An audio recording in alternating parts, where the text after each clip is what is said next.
Tigers and Tigresses. শুরুতেই এই মুহূর্তে নজর রাখবো সব থেকে বড় খবরের দিকে। জয়নগরে নাবালিকাকে ধর্ষণ খুনে ফাঁসির সাজা শোনালো আদালত।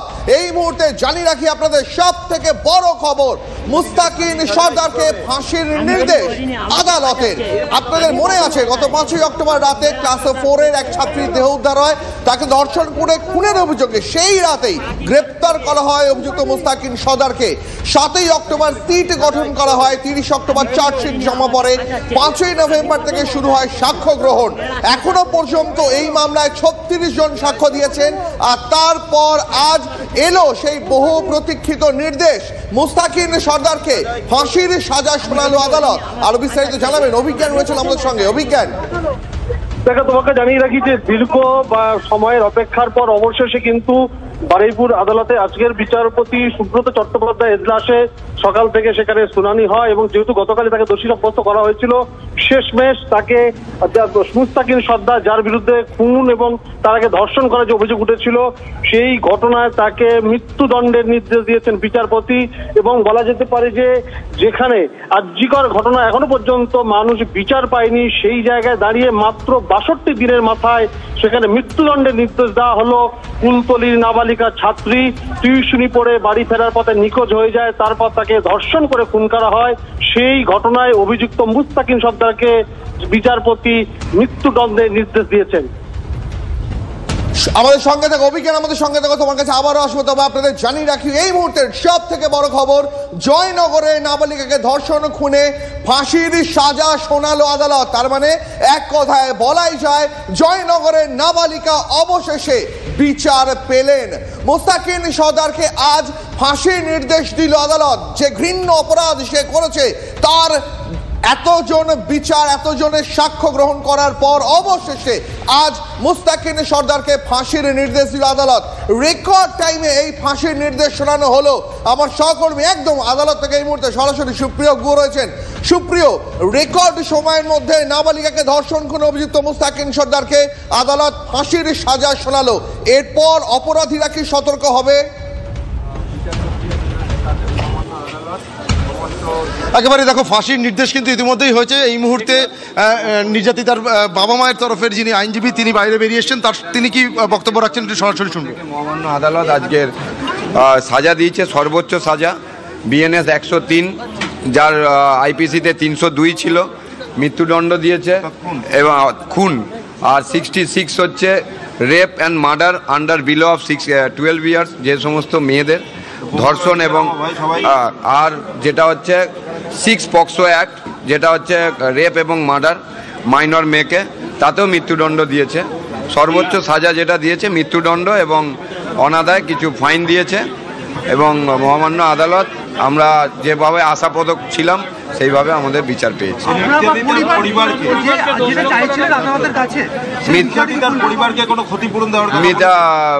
মিতার বাচ্চাটির পরিবারকে 10 লক্ষ টাকা জরিমানার জন্য ডিএলএসএতে স্যাংশন করতে পাঠিয়েছে, ক্ষতিপূরণ দিয়েছে সুব্রত সরকার। শুনতেই পারলে চতুর্থ শ্রেণীর নিহত ছাত্রীর পরিবারের যারা সদস্য, তাদের হয়ে যে আইনজীবী আজকে আদালতে সওয়াল করেছিলেন, তিনি যে বক্তব্য রাখলেন যে ইতিমধ্যেই বিচারক তিনি কিন্তু মৃত্যুদণ্ডের অর্থাৎ সর্বোচ্চ শাস্তির আবেদন যেটা জানানো হয়েছিল, সেই পরিপ্রেক্ষিতে আমরা একটু দেখার চেষ্টা করবো। ইতিমধ্যেই কিন্তু পুলিশ সুপার থেকে শুরু করে অন্যান্য যারা উচ্চপদস্থ আধিকারিকরা তারা কিন্তু আজকে আদালত চত্বরে উপস্থিত ছিলেন। তারা এই মুহূর্তে বেরিয়ে যাচ্ছেন এক এক করে। তবে সব থেকে যেটা গুরুত্বপূর্ণ বা তাৎপর্যপূর্ণ দ্বীপ, এই জয়নগরের যে চতুর্থ শ্রেণীর ছাত্রীর যে খুন ও ধর্ষণের যে মামলা, সেই মামলাতে অভিযুক্ত মুস্তাকিন সর্দার, তাকে সর্বোচ্চ শাস্তি হিসাবে মৃত্যুদণ্ড অর্থাৎ ফাঁসির সাজা শোনালেন বিচারক। এবং সেক্ষেত্রে তাকে খুন, ধর্ষণ সহ পক্সো অ্যাক্টের যে একাধিক ধারাতে তাকে অভিযুক্ত করা হয়েছিল, সেই ধারাতেই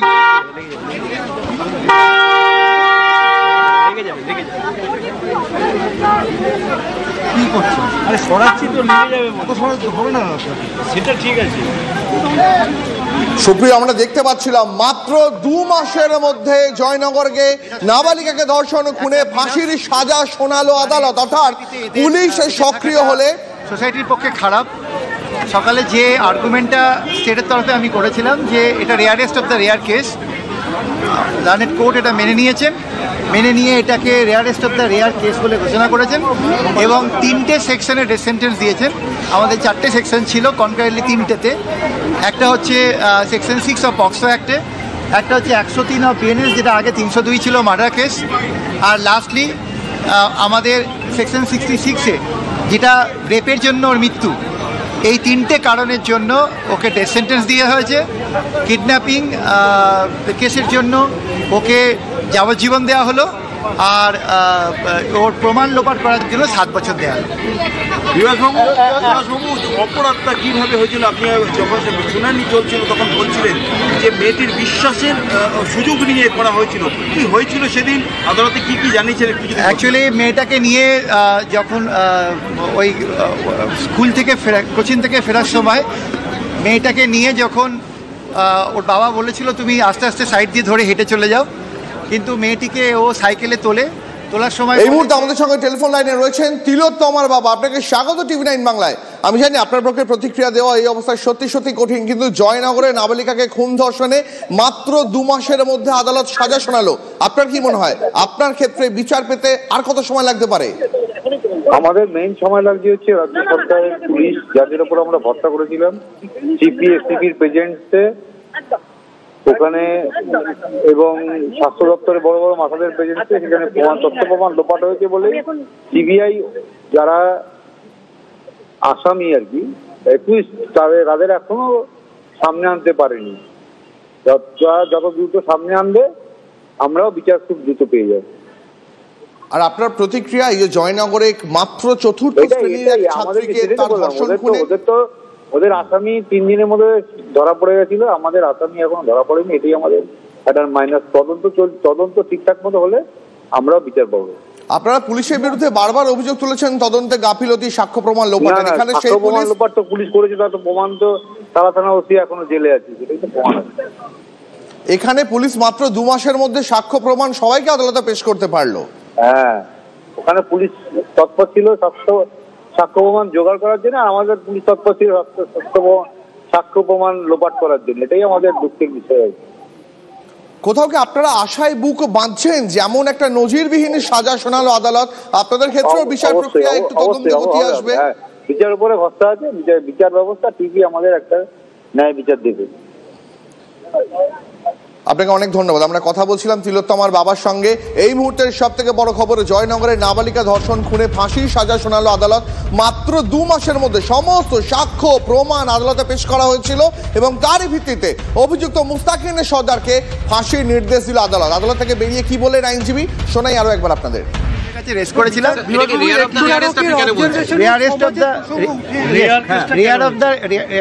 রেয়ার কেস অনেকগুলো পার্সপেক্টিভে আছে। প্রথমত সমাজে সারা ভারতবর্ষের বুকে এই কেসটা একটা নাড়িয়ে দিয়েছে।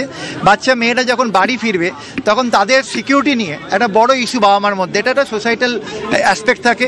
এছাড়া রেয়ারেস্ট অফ দ্য রেয়ার এই জন্য যে মেয়েটির বডিতে মোর দ্যান 42টা ইঞ্জুরি আছে, যার মধ্যে মানে এত হিনিয়াসতম আর বারবারিকতম ক্রাইম ইদানিস্তকালে খুব কম দেখা গেছে। এই জন্য আমার মনে হয়েছিল যে এটা rarest of the rare crime এবং একে রিফরমেশনের স্কোপ নেই, কারণ একে রিফরমেশনের কথা বলা হয়েছিল, কিন্তু এ যেভাবে রিয়াক্ট করেছে তাতে মনে হয় না যে রিফরমেশনের কোনো স্কোপ আছে। এই কারণের জন্য ঘটনার 61 দিনের মাথায় গতকাল সাজা ঘোষণা হয়েছে, আজকে দোষী সাব্যস্ত, আজকে সাজা ঘোষণা। এই অল্প সময়ের মধ্যে এর আগে কোথাও গিয়ে আপনি করেছেন না? এটা তো আমার লাইফে দেখা বেস্ট কেস এবং এই দিক দিয়ে বলবো যে পুরো বার আমাদের বারুইপুর বার সহযোগিতা করেছেন। সুব্রত চট্টোপাধ্যায় সাহেবের এজলাসে এই মামলা রাত্রি 9টা, 9:30, 10টা অবধি হয়েছে, যেটা একটা রেয়ার ঘটনা। এবং আমার সেটের তরফে আমি 34 জন সাক্ষী সামনে নিয়ে এসেছি, সায়েন্টিফিক অ্যান্ড আদার। আজকে কেসটা প্রুভ হয়ে সেন্টেন্স হলো 3টে সেকশনে, একটা লাইফার আর একটা 7 ইয়ার। Thank you. কামদুনি সহ একাধিক মামলা দেখা গেছে দ্রুত এই বিচার প্রক্রিয়া শেষ করতে গিয়ে শেষ পর্যন্ত নিম্ন আদালতে সাজা হলেও উচ্চ আদালতে গিয়ে অভিযুক্তরা ছাড়া পেয়ে গেছে। এই ক্ষেত্রে কি সেই আশঙ্কা থাকছে? দেখুন, উচ্চ আদালত কি করবে সেটা আমি বলতে পারবো না, উচ্চ আদালত যেটা মনে করবেন, কিন্তু এই মামলা কামদুনির থেকে অনেক তাড়াতাড়ি হয়েছে এবং আমার ধারণা ব্যক্তিগতভাবে এত সায়েন্টিফিক এখানে এভিডেন্স, যেখানে আমি কালকেও বলেছিলাম আমাদের যে ডিএনএ প্রোফাইল ম্যাচ হয়ে গেছে, এই জায়গা থেকে আমার মনে হয় না কোনো ইনকনক্লুসিভনেস এর মধ্যে রয়েছে।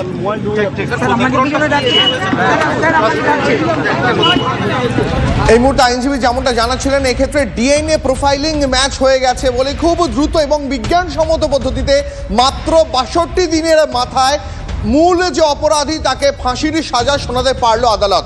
একদম আদালত চত্বর থেকে আমাদের সঙ্গে সুপ্রিয় গুহ রয়েছেন, আমি সরাসরি আরও একবার সুপ্রিয়র কাছে যাই। সুপ্রিয়, তার মানে পুলিশ যথাযথভাবে যত সাক্ষ্য রয়েছে, যত প্রমাণ রয়েছে, সেই সমস্ত কিছু এক জায়গায় সমস্ত এভিডেন্সে জড়ো করে আদালতে পেশ করতে পেরেছিল।